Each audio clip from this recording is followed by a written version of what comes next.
Stranger করছেন না কেন। এবার আসা যাক দ্বিতীয় নম্বর পয়েন্ট, সেটা হলো তাদের সাথে যেটা করতে হবে সেটা হলো আপনাকে একটা গুড রিলেশনশিপ বিল্ড আপ করতে হবে।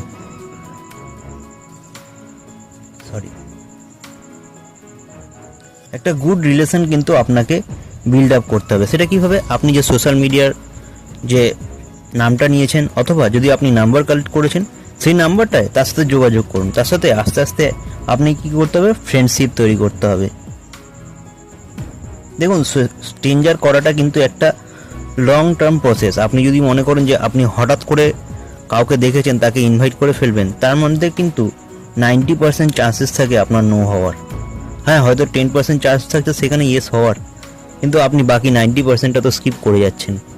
একটা স্ট্রেঞ্জার করতে কিন্তু অনেক সময় লাগে এক একজনের, তো সেই জায়গাটাকে আপনি স্কিপ কেন করবেন? তো সেই রিলেশনশিপটা কিন্তু ভালো করে বিল্ড আপ করতে হবে।